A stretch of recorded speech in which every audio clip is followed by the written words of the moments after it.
Hey there, everybody! Welcome back to Story Time with Jasper. I hope that you've been doing very well and that you are all set for another story today.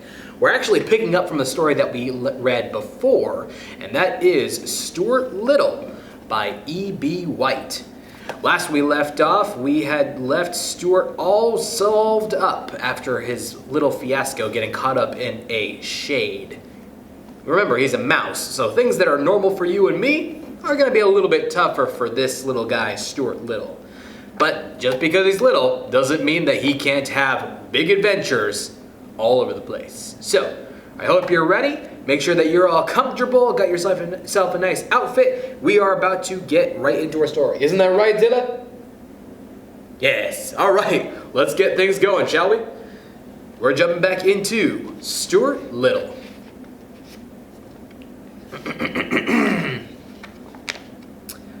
Chapter 6, A Fair Breeze. One morning, when the wind was from the west, Stuart put on his sailor suit and his sailor hat, took his spyglass down from the shelf, and set out for a walk, full of the joy of life and the fear of dogs. With a rolling gant, he sauntered along toward Fifth Avenue, keeping a sharp lookout. Whenever he spied a dog through his glass, Stuart would hurry to the nearest doorman, climb his trouser leg, and hide in the tails of his uniform. At once, when there was no doorman handy, he had to crawl into yesterday's paper and roll himself up in the second section until the danger was past. At the corner of Fifth Avenue, there were several people watching for the uptown bus, and Stuart joined them. Nobody noticed him because he wasn't tall enough to be noticed. I'm not tall enough to be noticed, thought Stuart, yet I'm tall enough to want to go to 72nd Street. When the bus came into view, all the men waved their canes and briefcases at the driver, and Stuart waved his spyglass. Then, knowing that the step of the bus would be too high for him, Stuart seized hold of the cuff of a gentleman's pants and was swung aboard without any trouble or inconvenience whatsoever.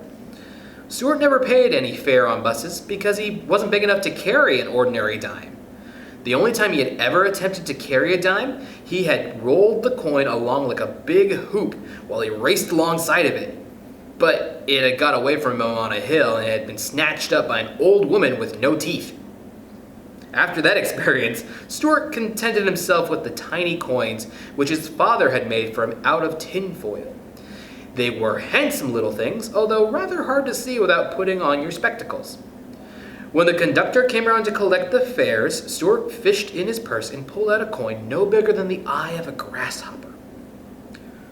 "What's that you're offering me?" asked the conductor. "It's one of my dimes," said Stuart. "Is it now?" said the conductor. "Well, I'd have a fine time explaining that to the bus company. Why, you're no bigger than a dime yourself." "Yes, I am," replied Stuart angrily. "I am more than twice as big as a dime. A dime only comes up to here on me," and Stuart pointed to his hip. "Furthermore," he added, "I didn't come on this bus to be insulted."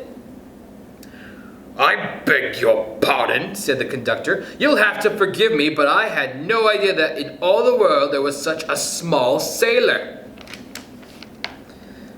"Live and learn," muttered Stuart, tartly putting his change purse back in his pocket. When the bus stopped at 72nd Street, Stuart jumped out and hurried across to the Sailboat Pond in Central Park.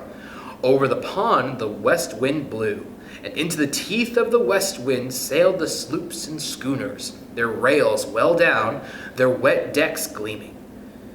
Owners, boys, and grown men raced around the cement shores, hoping to arrive at the other side in time to keep the boats from bumping. Some of the boys' toy boats were not as small as you might think, for when you got close to them, you found that their main mast was taller than a man's head, and they were beautifully made, with everything ship-shape and ready for sea. To Stuart, they seemed enormous, and when he hoped he could get aboard one of them and sail away to the far corners of the pond.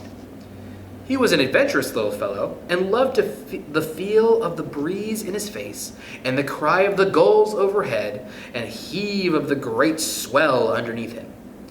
As he sat cross-legged on the wall that surrounds the pond, gazing out at the ships through his spyglass, Stuart noticed one boat that seemed to him finer than prouder than any other. Her name was Wasp. She was a big, black schooner flying the American flag. She had a clipper bow, and on her foredeck was mounted a 3-inch cannon. She's the ship for me, thought Stuart, and the next time she sailed in, he ran over to where she was being turned around. "Excuse me, sir," said Stuart to the man who was turning her, "but are you the owner of the schooner Wasp?" "I am," replied the man, surprised to be addressed by a mouse in a sailor suit. "I'm looking for a berth in a good ship," continued Stuart, "and I thought perhaps you might sign me on. I'm strong and I'm quick." "Are you sober?" asked the owner of the Wasp. "I do my work," said Stuart crisply. The man looked sharply at him. He couldn't help admiring the trim appearance and bold manner of this diminutive seafaring character, this very small person. "Well," he said at length, pointing the prow of the Wasp out toward the center of the pond, "I'll tell you what I'll do with you. You see that big racing sloop out there?" "I do," said Stuart. "That's the Lillian B. Warmrath," said the man, "and I hate her with all my heart." "Then so do I," cried Stuart loyally.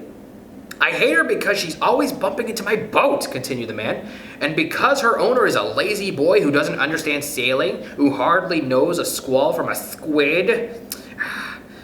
"Or a jib from a jib," cried Stuart. "Or a luff from a leech," bellowed the man.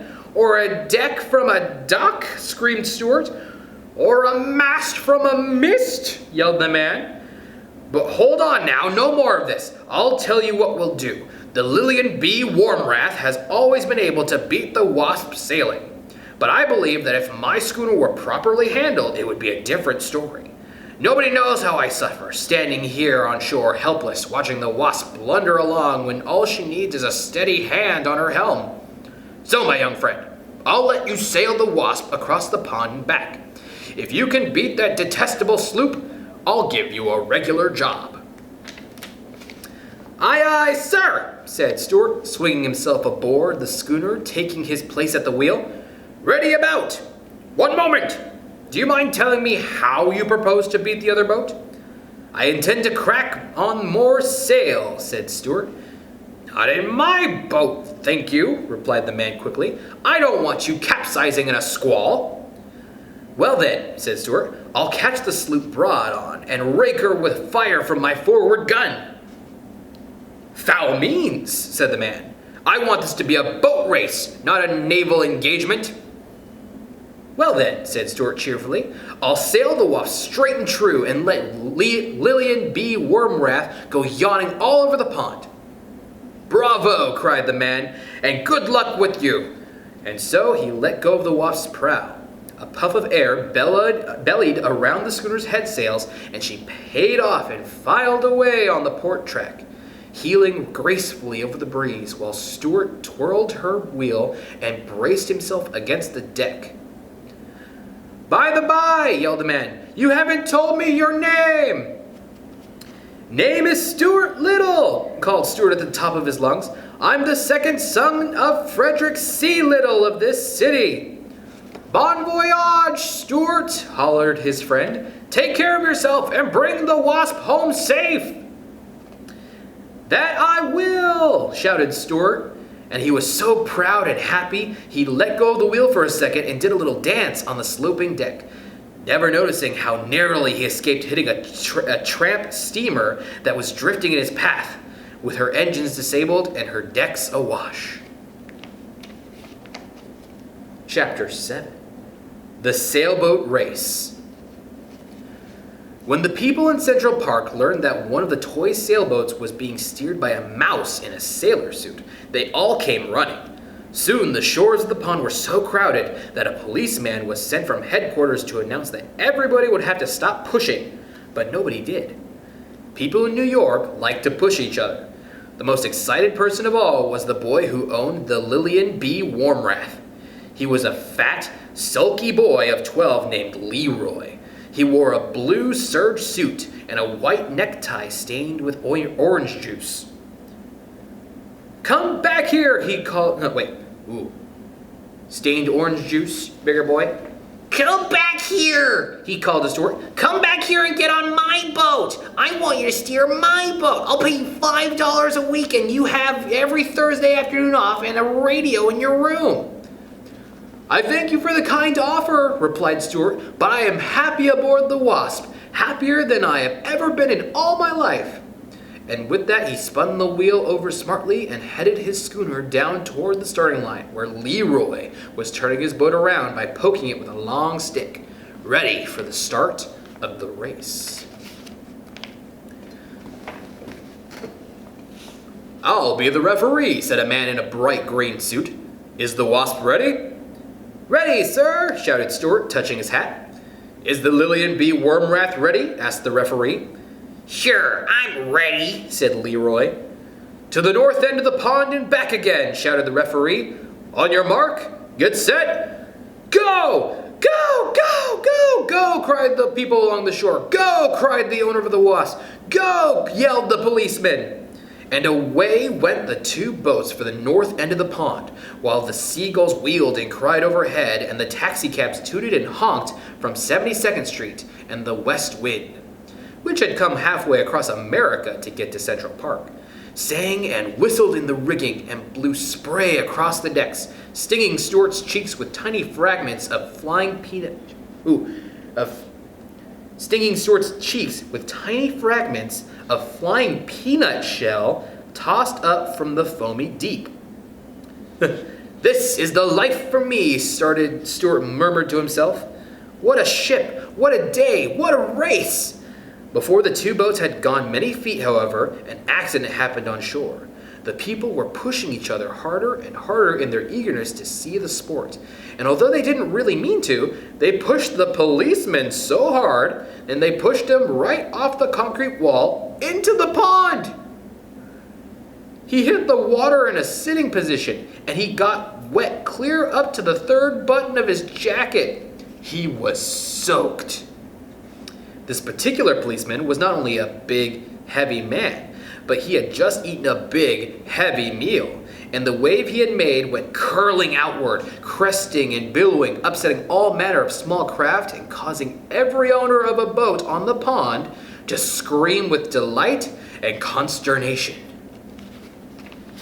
When Stuart saw the great wave approaching, he jumped for the rigging, but he was too late.